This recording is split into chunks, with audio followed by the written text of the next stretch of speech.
Barishal Sherebangla medical college হাসপাতালের অনিয়ম অব্যবস্থাপনার অভিযোগ এনে সেই সাথে সাথে সারা দেশেরই সরকারি হাসপাতালে অব্যবস্থাপনা হয়রানির প্রতিবাদে ৩ দফা দাবি নিয়ে বরিশালে আজকে ১৬তম দিনের মতন আন্দোলন সংগ্রাম চালিয়ে আসছে এখানকার শিক্ষার্থীরা। নানান ভাগে ভাগ হয়ে তারা আন্দোলন কর্মসূচি চালাচ্ছে। বরিশালের শেরেবাংলা মেডিকেল কলেজ হাসপাতালের প্রধান গেটে অবস্থান নিয়ে শিক্ষার্থীরা অনশন কর্মসূচি চালাচ্ছে গতকাল সোমবার থেকে। আজকে মঙ্গলবার দুপুর এখন ২:৩০ বাজে। দুপুর পর্যন্ত এই শিক্ষার্থীরা এখানে এখনো অনশন কর্মসূচি চালাচ্ছে। ২ শিক্ষার্থী এখানে অবস্থান করছে। তারা অনশন কর্মসূচি পালন করবে যতক্ষণ না পর্যন্ত তারা তাদের দাবি আদায় না হবে। আজকে কয়েকটি ভাগে ভাগ হয়েছে শিক্ষার্থীরা। শেরেবাংলা মেডিকেল কলেজ হাসপাতালের প্রধান গেটে অনশন কর্মসূচি চালাচ্ছে, অন্যদিকে শহরের সদর রোড এলাকায় সেখানেও বিক্ষোভ করছে শিক্ষার্থীরা। এর বাইরে নতুল্লাবাদ বাস টার্মিনাল এলাকায় সেখানেও বিক্ষোভ করছে। যারা অনশন কর্মসূচি চালাচ্ছে আমরা সরাসরি তাদের সাথে একটু কথা বলতে চাই।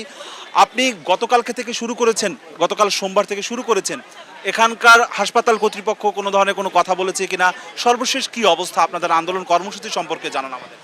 গতকালকে সকাল ৮টা থেকে আমরা আমাদের কর্মসূচি আমরণ অনশন শুরু করেছি।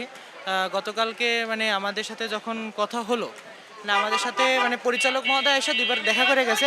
তারা বারবার আমাদেরকে একটা কথাই বলতেছে যে তার সাথে উপদেষ্টার কথা হচ্ছে, কিন্তু আসলে উপদেষ্টার কি কথা হচ্ছে বা কি হচ্ছে আমরা এটা এখন পর্যন্ত ক্লিয়ার না কোনো বিষয় নিয়ে।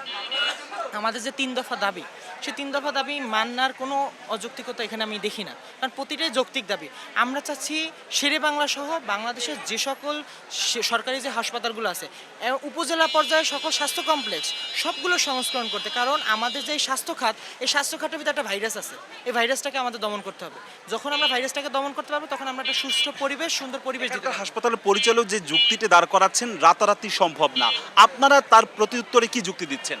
রাতারাতি সম্ভব না সেটা আমরাও বিশ্বাস করি, কিন্তু এর তো একটা নির্দিষ্ট রোডম্যাপ বা নির্দিষ্ট তো একটা কিছু আছে।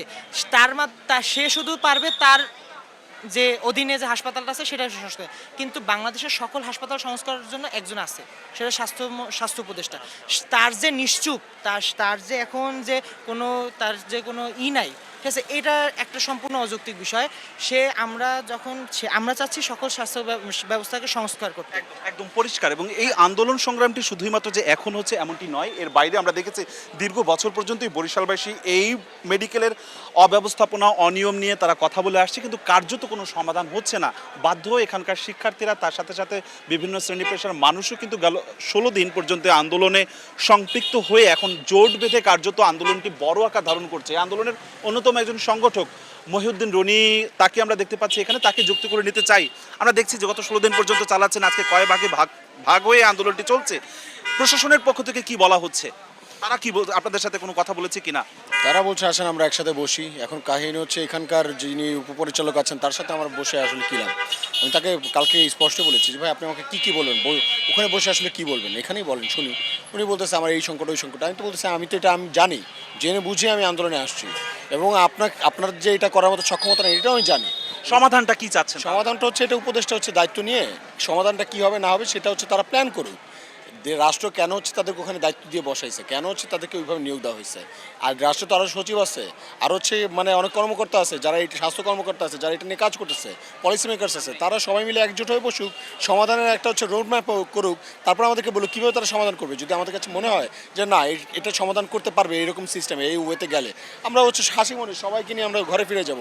আর যদি মনে হয় না তারা কথা শুনবেন না, তারা মানবেন না, নেগলিজেন্স, তাহলে হচ্ছে আমরা আমাদের দাবিতে বা আমাদের যে দীপ্ত প্রত্যয় সেই প্রত্যয় আমরা অটুট থাকব। আজকে 16তম দিন শেষ হচ্ছে, পরের কর্মসূচি কি নেবেন বা কি আপনাদের পরিকল্পনা? লাগাতার ব্লকেট চলবে, এবং আমরা বিকাল 4টা বাজে আমরা প্রেস ব্রিফিং করে নতুল্লাবাদে জানিয়ে দেবো। দেখুন, মহিউদ্দিন রনি ছাড়াও এই শেরেবাংলা মেডিকেল কলেজ হাসপাতালে এখানে অন্যান্য আরও শিক্ষার্থীরা রয়েছে।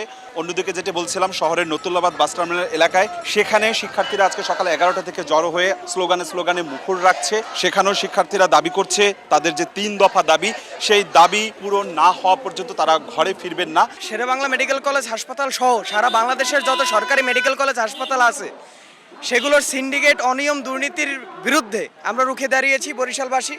তো আমরা 10 দিন শান্তিপূর্ণ কর্মসূচি পালন করেছিলাম, তারপর আমরা ব্লকেট কর্মসূচিতে যাওয়ার অন্যতম বড় কারণ হলো প্রশাসনের টনক নড়ে নাই, এবং এখন পর্যন্ত প্রশাসনের টনক লড়েনি।